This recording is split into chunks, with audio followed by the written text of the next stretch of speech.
think that this is probably one of the best stories that we can tell about how integrating two health networks allows the patient to have the best outcome. Rachel and Brad left to go to Slidell Memorial for what we thought would be a normal C-section, as normal as that can be. We got there and everything was going as planned. Baby Carmen was here within 15 minutes, seems like. We asked to see her and the nurse was bringing her in, and as the nurse was coming through the door, my wife positioned herself, and when she went to reach for Carmen, she couldn't move her right side. And she just kind of leaned with her arm held out to reach for the baby, but this arm didn't move. The nurses called a tiger team, which is what we call for a stroke. I knew what room that she was going to after her delivery, and so when I heard the stroke being called overhead, I knew that that was her room number. And it's like, it's one of our rooms. It's one of our moms.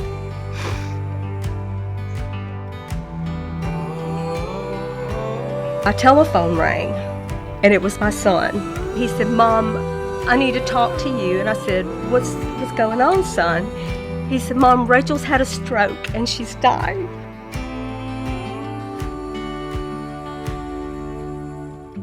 It was just crazy. There were so many things going on at once, and everybody worked together.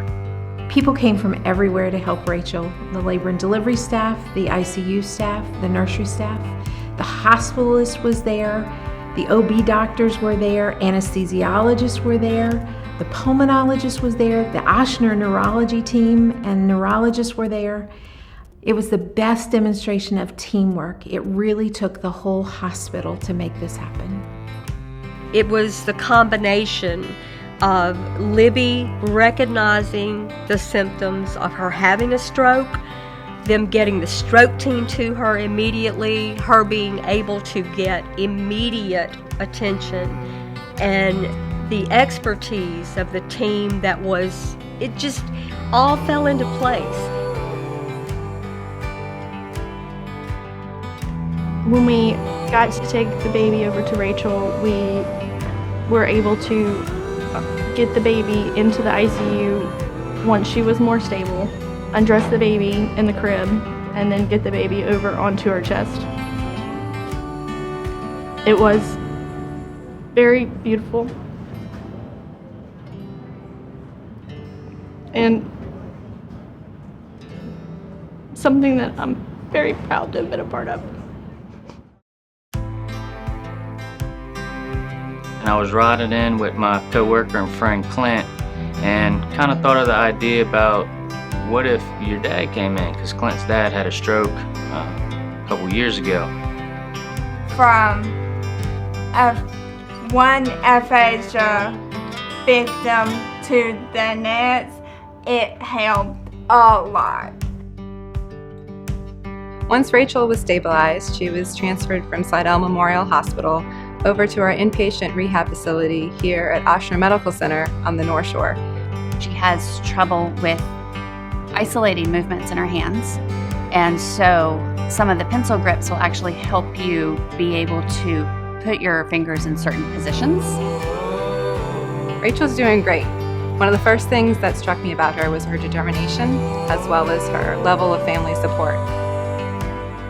We were surrounded by family and friends because we have family members and close personal friends that are part of the staff. I think Rachel's recovery is a miracle, and I think many of us witnessed that miracle and have to recognize it for what that was, a miracle. This story is why all healthcare professionals do what they do. Because we want to make real differences in patients' lives, and sometimes we don't know what a difference we make. And then you have these cases where you really go home saying, I made a difference today.